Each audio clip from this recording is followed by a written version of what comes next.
Assalamualaikum warahmatullahi wabarakatuh. Perkenalkan nama saya Sakinah Maudawah Rahma dari kelas 1F, Prodi Penyuluhan Peternakan dan Kesejahteraan Hewan.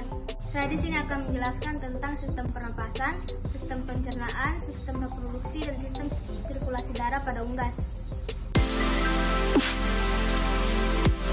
Sistem pernafasan. 1. Lubang hidung atau organ nares adalah awal dari saluran pernapasan ayam. Lubang hidung berfungsi mengambil udara untuk bernafas. Terdapat bulu-bulu halus di dalamnya yang digunakan untuk menyaring udara, bakteri, dan kotoran yang masuk.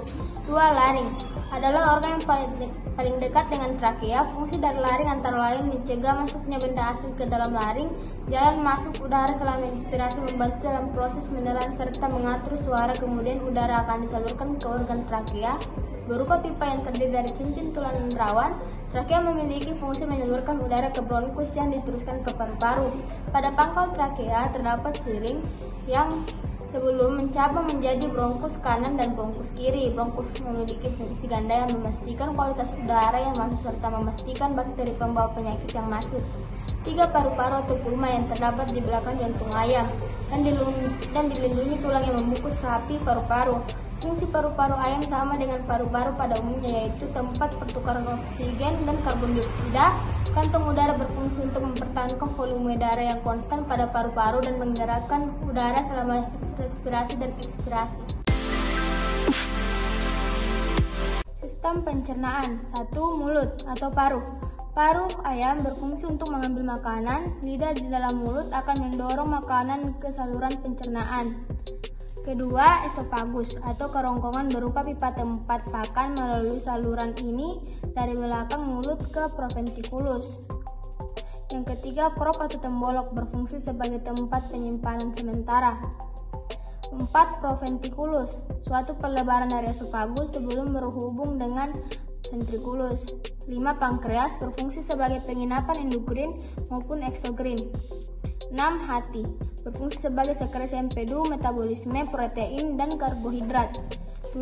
Usus halus merupakan saluran panjang yang berawal dari lubang keluar otot dan terdapat 3 bagian, yaitu duodenum, jejunum, serta ileum. Terjadi absorpsi saat makanan.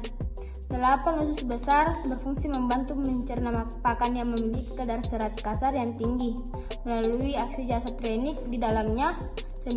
Kloaka berfungsi sebagai lubang pengeluaran sisa makanan pada ternak unggas. Sistem reproduksi ayam betina. 1. Ovarium terdapat di daerah kranial ginjal di antara rongga dada dan rongga perut. Pada garis punggung sebagai penghasil ovum terdiri dari kurang lebih 1.500 molekul yang menempel pada permukaan ovarium dengan perantara tangkai yang tertanam di dalam jaringan ikat yang berpembuluh darah dalam ovarium. Yang kedua, oviduk merupakan saluran yang menghubungkan ovarium dengan vagina dan berakhir di kloaka. Fungsi dari oviduk yaitu sebagai saluran bagi spermatozoa menuju ke ovum untuk fertilisasi. 3. Infundibulum merupakan bagian paling kranial atau depan dan teratas dari oviduk dengan panjang 9 cm, berfungsi sebagai tempat ovilisasi, fertilisasi, dan pemasakan ovum. 4. Magnum merupakan saluran lanjutan dari oviduk terpanjang sekitar 33 cm. Magnum berfungsi untuk proses perkembangan telur, tempat disekresikan albumen telur, serta menghasilkan albumin sehingga memiliki dinding yang tebal dan berlipat. 5. Stimus memiliki panjang 10 cm dengan diameter yang lebih kecil daripada magnum, bisa disebut dengan penyempitan. Stimus berfungsi sebagai tempat terbentuknya membran sel atau selaput kerabang. Sistem peredaran darah. Yang pertama, jantung berfungsi untuk mengalirkan darah ke seluruh tubuh. Yang kedua, hati berfungsi untuk mengganti sel darah yang mati atau rusak. Yang ketiga, cairan empedu berfungsi untuk sebagai pewarna pada feses. Yang keempat, ginjal berfungsi sebagai penyaringan menuju ke urin.